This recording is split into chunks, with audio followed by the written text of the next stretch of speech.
बिहार में महागठबंधन विधायक दल की बैठक, तेजस्वी यादव की अध्यक्षता में होगा मंथन, जहां पर बजट पर सरकार को घेरने की तैयारी होगी। विधानसभा चुनाव और बजट सत्र पर इस दौरान चर्चा होगी। तो बड़ी जानकारी सामने निकल कर आ रही है। रणनीति तैयार करती हुई यहां पर महागठबंधन नजर आएगा। इंडिया ब्लॉक की तरफ से विधानसभा चुनावों के मद्देनजर मंथन होगा। तो बड़ी जानकारी सामने निकल कर आ रही है। महागठबंधन विधायक दल की बैठक रखी गई है बिहार में। तेजस्वी यादव की अध्यक्षता में मंथन होगा इस बैठक के दौरान। साथ ही देखिए किस तरह से बजट सत्र पर लगातार महागठबंधन की नजर है। कौन कौन से मुद्दे जोर शोर से उठाने हैं, इसको लेकर भी चर्चा चल रही है। तो दूसरी तरफ विधानसभा चुनावों के मद्देनजर महागठबंधन की तैयारियों पर भी मंथन होगा, चर्चा होगी। तो सरकार को घेरने की रणनीति महागठबंधन ने बना ली है। लगातार हम बजट सत्र के दौरान वो तमाम चीजें देख भी रहे हैं, तस्वीरें, बयानबाजी सामने निकल कर आ रही है। लेकिन एनडीए सरकार भी इसका माकूल जवाब देती हुई तो बजट सत्र पर सरकार को घेरने की जहां तैयारी, वहीं विधानसभा चुनावों के मद्देनजर महामंथन महागठबंधन की तरफ से होगा।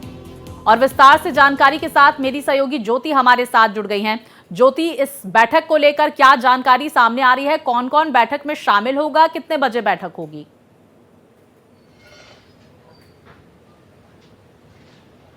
देखिए प्रीति, सबसे पहले तो मैं ये बता दूं कि ये बैठक औपचारिक है। बजट सत्र के दौरान या फिर कोई भी सत्र के दौरान ये बैठक होती है, चाहे पक्ष की पार्टियां हो या विपक्ष की पार्टियां हो, बैठकें होती हैं। तो वो उस लिहाजे ये औपचारिक बैठक है। बजट को सत्र के बजट पेश करने के बाद आप देखी होंगी कि बिल्कुल ज्योति, आप बने रहिए। देखिए एक बार फिर से हम ये बड़ी खबर दर्शकों को पहुंचा देते हैं कि बिहार में जहां बजट को लेकर महागठबंधन मंथन करेगा, चर्चा करेगा, तो दूसरी तरफ बड़ी जानकारी आपको बता दें कि विधानसभा चुनावों के मद्देनजर अब महागठबंधन भी रणनीति बनाता हुआ नजर आ रहा है। बेहद महत्वपूर्ण ये रणनीति होगी क्योंकि एनडीए ने तैयारी पूरी कर ली है और उसका असर वहां पर देखने को भी मिल रहा है। तो क्या कुछ रणनीति होती है महागठबंधन के मद्देनजर, ये भी देखना महत्वपूर्ण होगा। ज्योति, मैं आपका रुख करूंगी, अपनी बात पूरी करें। जी बिल्कुल, ये औपचारिक बैठक है। आज शाम 7 बजे जो आरजेडी के नेता है आलोक मेहता, उनके आवास पे बैठक की जाएगी, जहां पे कांग्रेस के सारे विधायक मौजूद रहेंगे और आरजेडी के सारे विधायक मौजूद रहेंगे। सबसे बड़ी बात यह है कि जो 1 महीने का सत्र चलेगा उसमें क्या रणनीतियां होंगी, कैसे सरकार को घेरा जाएगा, ये सबसे महत्वपूर्ण बात होगी और इस पर चर्चा की जाएगी उस बैठक में। उसके बाद सबसे बड़ी बात इस बैठक की ये कही जा सकती है कि जिस तरह से कांग्रेस और आरजेडी के बीच खींचातानी चल रही है, लगातार बयानबाजियां चल रही हैं कांग्रेस की तरफ से भी, वो देखना होगा कि बैठक के बाद किस तरह से बात सामने आती है। जिस तरह से कांग्रेस के जो पूर्व विधायक दल के नेता हैं, उन्होंने कहा कि हम 70 सीटों की मांग से अधिक सीटों की मांग करते हैं, मांग रखेंगे और हमें उससे अधिक सीट चाहिए। तो कहीं ना कहीं दोनों के बीच जो नुरा कुश्ती चल रही है वो महत्वपूर्ण होगा, क्योंकि बैठक तो औपचारिक है। सरकार को घेरने की हमेशा विपक्ष का प्रयास रहता है। वही रणनीति तय की जाएगी कि किन किन मुद्दों पर सरकार को घेरी जाएगी और किस तरह से, क्योंकि 2025 का विधानसभा चुनाव भी है।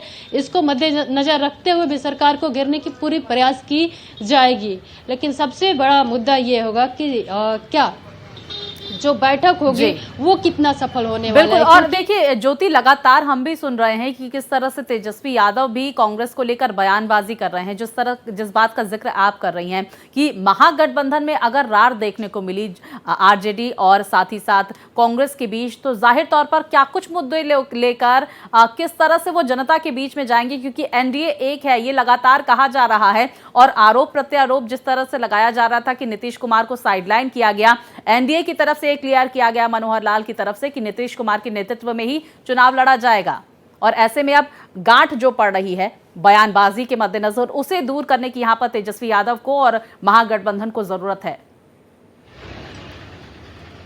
देखिए जो परसों तेजस्वी यादव ने सदन में जो भाषण दिया, उन्होंने जो आंकड़े पेश किए थे वो कई जो आंकड़े हैं वो कांग्रेस सरकार के दौरान की थी, जिसमें कि वो निंदा कर रहे थे तेजस्वी यादव। ये बड़ा मुद्दा है। सदन में उन्होंने इसके ऊपर सवाल भी बीजेपी ने उठाया था कि आप तो अपने सहयोगी पार्टी के ऊपर सवाल उठा रहे हैं, और इसका जो रिजल्ट है, इसका जो कांग्रेस की तरफ से जवाब मिला, वो कल देखा गया कि चुनाव के बाद हम तय करेंगे, राहुल गांधी तय करेंगे कि हमारा मुख्यमंत्री का चेहरा कौन होगा। तो कहीं ना कहीं कांग्रेस जो है वो तेजस्वी यादव को नकारते हुए नजर आ रही है, और तेजस्वी यादव भी कहीं ना कहीं बीच सदन में कांग्रेस के ऊपर हमला करते हुए नजर आ रहे हैं। महत्वपूर्ण बात यह है कि बैठक में किस तरह से वो लोग तालमेल बैठाते हैं, और पूरे बजट सत्र के दौरान किस तरह से सरकार को घेरने की कोशिश करेंगे लोग।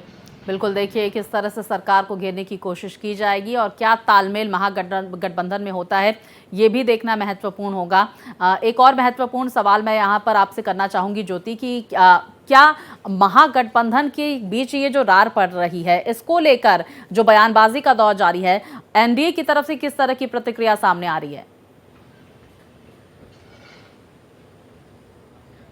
देखिए, विपक्ष के तरफ से एक दूसरे के लिए बयानबाजियां तो वैसे ही आती है जैसी आनी चाहिए। एनडीए का तो हमेशा से यही कहना है कि दोनों में तालमेल नहीं है, बस ये राजनीति के लिए, जैसा बीजेपी के तरफ से कहा जाता है कि ये बस राजनीति करने के लिए गठबंधन हुआ है, दिल का गठबंधन नहीं हुआ है। तो कहीं ना कहीं वो प्रूफ करते हुए महागठबंधन के लोग नजर आ रहे हैं, क्योंकि लगातार बिल्कुल ज्योति, देखिए और अब महागठबंधन कैसे इसको गलत साबित करता है, कैसे अपने बीच पड़ रही इस गांठ को खत्म करता है, ये भी देखना महत्वपूर्ण होगा। जानकारियों के लिए आपका बहुत शुक्रिया ज्योति।